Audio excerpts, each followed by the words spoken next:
The crystal wine glass trembled slightly in my hand as I listened to my husband Tom brag to his family about his latest investment success. I carefully arranged the perfectly cooked roast on our formal dining table, the one I bought with my own money, though he conveniently forgotten that detail. "Sarah's just lucky I handle all our finances," he announced to his nodding family members. "You know how these secretary types are with money. They get a little promotion and think they understand business." His sister Jennifer laughed, that high-pitched sound that always set my teeth on edge. "Well, she certainly married up. Remember when she was just answering phones at that bank?" I smiled serenely as I poured more wine for my mother-in-law Barbara, who was wearing the designer dress I'd gifted her last Christmas. Though Tom had taken credit for that too. "More wine, Barbara." "Oh yes, dear." She patted my hand condescendingly. "You know, Sarah, you really should let Tom handle everything. Men just understand these things better. My Harold always said women shouldn't worry their pretty heads about finances. If they only knew."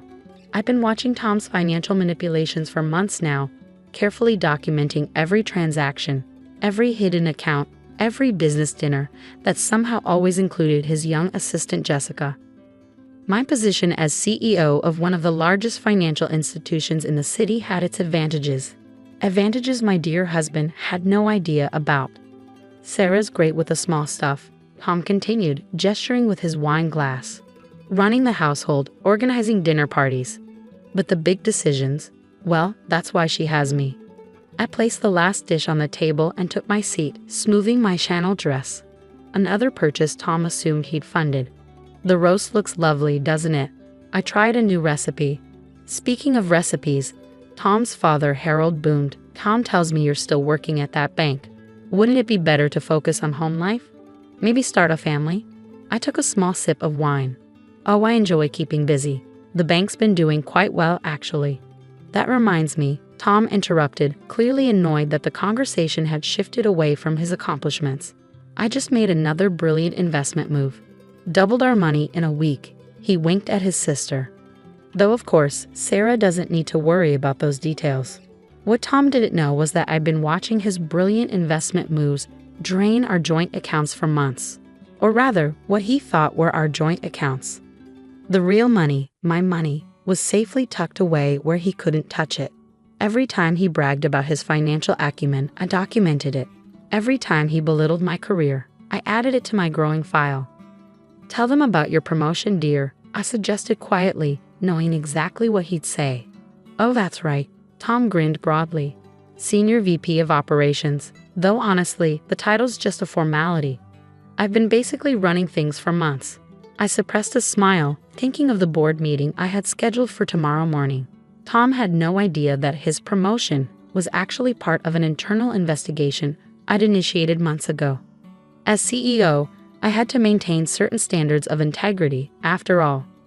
"Sarah, the potatoes are a bit dry," my mother-in-law commented. "Perhaps if you spent more time practicing your cooking instead of playing at being a businesswoman." "You're right, Barbara," I agreed pleasantly. Practice makes perfect. Just like the practice I'd had documenting Tom's creative accounting at work, his unauthorized loans from company accounts, and his interesting habit of creating shell companies with company funds. The dinner continued with its usual pattern, Tom bragging, his family fawning, and me playing the role of the quiet, supportive wife. They never questioned why we lived in such a luxurious home on what they thought was just Tom's salary. They never wondered how we afforded the vacation homes, the luxury cars, the expensive wines Tom loved to show off. "Oh, Sarah," Jennifer called as I cleared the plates. "Tom mentioned you might need help with the household accounts. I'd be happy to show you how to budget properly." "That's very kind," I replied, stacking the wedgwood china I'd inherited from my grandmother. "But I think I'm managing." "Managing to spend my money, you mean?" Tom joked, earning more laughter from his family. "Good thing I keep the important accounts separate." If he only knew how separate our accounts really were. I'd been quietly monitoring his secret account at my bank for months. The one he thought I knew nothing about. The one where he'd been funneling company funds, preparing for what he probably thought would be a clean getaway with Jessica. Later that night, after his family had left and Tom had retreated to his study to make another of his late-night business calls, I sat in my home office reviewing the final documentation for tomorrow's board meeting. Everything was in place. The audit trails, the transaction records, the surveillance photos of Tom's business dinners, and of course, the complete record of his offshore accounts. My phone buzzed with a text from Jessica, Tom's assistant. Meeting still on for tomorrow? Everything's ready? Yes, I replied. Everything's perfect. What Tom didn't know was that Jessica wasn't just his assistant.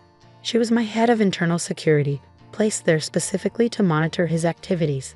Every flirtatious email, every inappropriate touch, every questionable transaction had been carefully documented. I heard Tom laughing in his study, probably on the phone with one of his cronies, bragging about his latest financial conquest. Let him laugh. Tomorrow would be soon enough for revelations. My phone buzzed again, this time with a message from my CFO. Final audit report complete. It's worse than we thought. Perfect, I replied. See you at tomorrow's board meeting. I closed my laptop and prepared for bed, maintaining the facade of the dutiful wife one last time. Tomorrow, Tom would learn exactly what kind of secretary he'd married. Tomorrow, he'd discover what happens when you underestimate a woman who worked her way up from answering phones to running the entire bank. Tomorrow, he'd learn that sometimes the quiet ones are the ones you should watch out for. As I laid in bed, listening to Tom's muffled voice still chattering away in his study, I thought about the journey that had brought me here. 15 years ago, I really had started as a secretary at the bank. I'd watched, learned, worked harder than anyone else, earned my MBA at night while Tom complained about my hobby, and steadily climbed the corporate ladder while maintaining the image of the supportive wife his family expected. Tom had never questioned why I stayed at the same bank all these years. He'd never wondered why I didn't seem bothered by his controlling attitude toward our finances. He'd never even asked about my actual position at the bank, happy to assume I was still just a glorified secretary who'd gotten lucky with a few promotions. Tomorrow, everything would change. The board meeting was scheduled for 9 a.m. sharp. Tom's promotion announcement was on the agenda, along with a few other surprises he wasn't expecting. I smiled in the darkness, thinking about the security footage from his favorite restaurant, the credit card statements showing purchases from Tiffany's, certainly not for me, and the detailed records of his creative accounting. Sometimes the best revenge isn't about getting even. It's about being patient, being prepared, and being underestimated. My phone buzzed one final time. A message from Barbara. Thank you for dinner, dear. Though next time, do try harder with the potatoes. A wife should know how to cook properly. I saved the message to my evidence folder, then set my alarm for 6 a.m. Tomorrow would be a busy day, and I wanted to make sure I didn't miss a moment of it. The last thing I heard before drifting off to sleep was Tom's voice, still bragging in his study, still convinced he was the smartest person in the house. Let him have this one last night of feeling superior. Tomorrow would change everything. And the best part, he'd never see it coming. The next morning, I arrived at the bank's headquarters at my usual time, 7 a.m. sharp. The early morning light glinted off the building's glass facade as I pulled into my reserved parking spot, the one marked CEO that Tom had never noticed during his occasional visits. Tom had left earlier, excited about his promotion announcement. He kissed my cheek, reminding me to try not to spend too much today, honey. I'd smiled and waved goodbye, watching him drive off in the luxury car I'd bought him last Christmas. Jessica met me at the elevator, tablet in hand. Everything's ready, she reported professionally. The board members have all arrived early as requested, and the audit team has prepared their presentation. And Tom?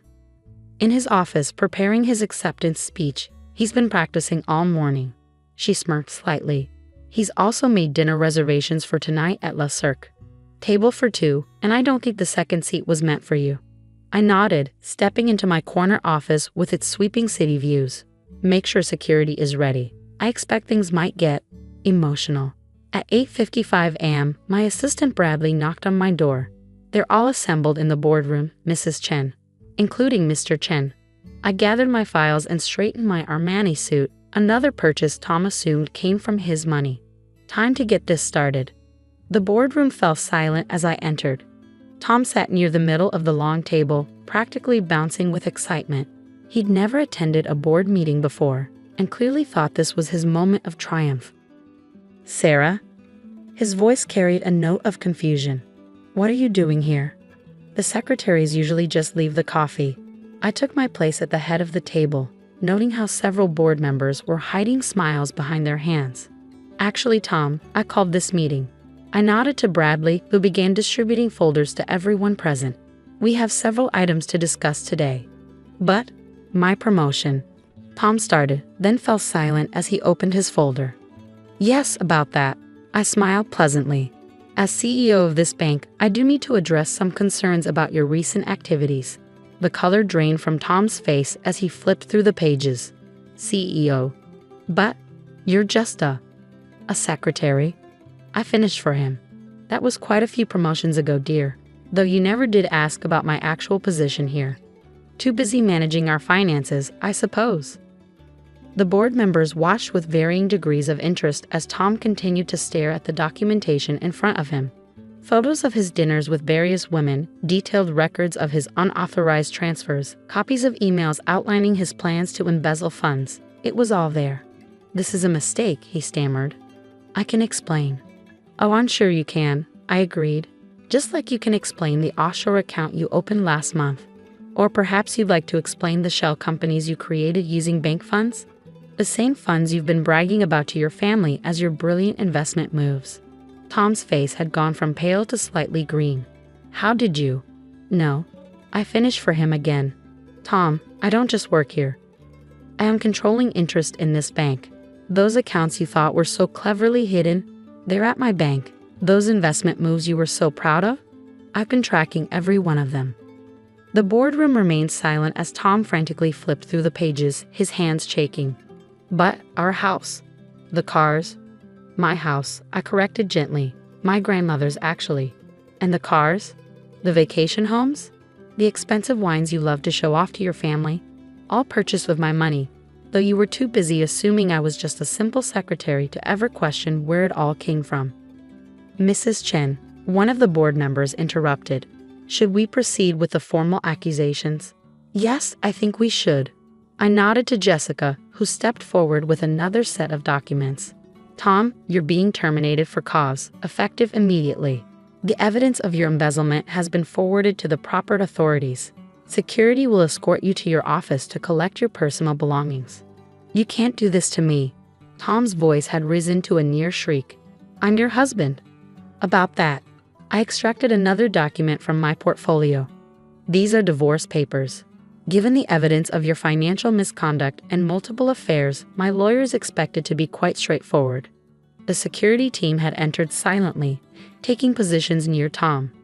He looked around wildly, seemingly noticing for the first time that everyone in the room knew exactly who I was and who he wasn't. My family? They'll never believe. Oh, I took care of that too. I pressed a button on my phone. Bradley? The boardroom screen lit up with a video feed. In the bank's main reception area, Tom's entire family sat watching a similar presentation of his activities. I'd invited them to witness this moment, though they thought they were here to celebrate his promotion. They're seeing everything, Tom. The embezzlement, the affairs, the lies. They're learning that all those gifts you took credit for, the vacations you claimed to pay for, that was all me. They're discovering that their son, their brother, their golden boy is nothing but a fraud. Tom slumped in his chair, defeated. How long have you known? About your affairs? Your secret account? Your plans to leave with what you thought was your money? I closed my folder calmly. From the beginning, Tom, I'm the CEO of a bank. Did you really think I wouldn't notice? Security stepped forward, ready to escort him out. One more thing, I added. Remember last night's dinner? When you all laughed about me being just a secretary who got lucky? When your mother complained about my cooking and suggested I focus on being a better wife? Tom nodded numbly. I've arranged a special lunch today. Your family will be dining in the executive dining room as my guests. I thought they might enjoy seeing where their simple secretary daughter-in-law actually works. Though I apologize in advance if the potatoes aren't up to your mother's standards. As security led Tom away, I could hear the commotion from the reception area where his family was witnessing his disgrace. Barbara's wails of "how could you?" mingled with Jennifer's shocked gasps and Harold's angry denunciations. Mrs. Chen, Bradley appeared at my elbow. Your in-laws are quite distressed. Shall I cancel lunch? No, I smiled, gathering my papers. I think it's time they learned exactly who they've been looking down on all these years. And Bradley, make sure to serve potatoes with lunch. I want them cooked perfectly. The aftermath was everything I'd anticipated. Tom's arrest made headlines in the financial papers, though the bank's stock actually rose when it was revealed how quickly we caught and stopped his embezzlement attempts. His family's social standing crumbled as their years of boasting about Tom's financial genius came back to haunt them. Barbara tried to call several times, alternating between apologies and accusations. I had my assistant send her a lovely gift basket with a note. "Sorry about the potatoes at that last dinner. I've been too busy running my bank to perfect my cooking." Jennifer's attempts to explain away her years of condescension fell flat when I donated a significant sum to her children's private school, in my name alone. The school board promptly renamed the science wing after me, much to her mortification. Tom's final text message came the day before his criminal trial. "I never knew who you really were." "No," I replied, "you never bothered to ask." 6 months later, I hosted a dinner party in my home, my grandmother's home that had never belonged to Tom at all. As I moved among my guests, many of them the same board members who had witnessed Tom's downfall, I overheard snippets of conversation about the bank's record profits under my leadership. My phone buzzed with a news alert. Tom had accepted a plea deal. He would serve 5 years for embezzlement, followed by supervised release. His assets, what few were actually his, would be forfeited. I smiled, thinking of the safe in my office that still held all the documentation of his crimes. I'd kept everything, just as I'd kept the video of that final board meeting, not out of bitterness or revenge, but as a reminder that sometimes the quietest person in the room is the one you should watch most carefully. That evening, I received one final text from Barbara. "I should have paid more attention to who you really were instead of who we assumed you were." "Yes," I replied, "you should have. By the way, I've perfected my potato recipe. Such a shame you'll never get to try it." The bank's success continued to grow, and occasionally I would hear rumors about Tom. He tried dating after his release, but it seemed women were hesitant to get involved with a convicted embezzler who lived in a rented room and worked as a junior bookkeeper, the only job he could get with his record. Sometimes, when I'm working late in my corner office, I think about that last dinner party, about Tom's bragging and his family's condescension. The signs of who I really was had been there all along: the house, the cars, the lifestyle they'd attributed to Tom's fictional financial genius. They just never thought to question their assumptions about the quiet secretary who'd married into their family. They'd never imagined that sometimes the best revenge isn't in getting even. It's in letting people's own arrogance blind them until it's too late. 5 years after Tom's conviction, I received an invitation to speak at a women's business leadership conference. The topic wasn't about revenge or justice or even success. It was about the importance of being underestimated. Sometimes, I told the audience, the greatest power lies not in proving people wrong, but in letting them be wrong until the right moment. And sometimes, the perfect revenge isn't about getting even. It's about revealing who you were all along. After my speech, a young woman asked me the secret to my success. I thought about Tom, about his family, about all the years they'd looked down on the simple secretary who served them dinner and endured their condescension. "Pay attention," I told her. "Keep records, and never ever let anyone's assumptions about you become your reality." As I left the conference, my phone buzzed with a message. Another bank was interested in merging with mine, a deal that would make me one of the most powerful CEOs in the country. I smiled, thinking of Tom in his rented room, still probably wondering how he'd missed the signs. Sometimes the best revenge isn't about getting even. Sometimes it's about being exactly who you are and watching others realize how wrong they were not to notice.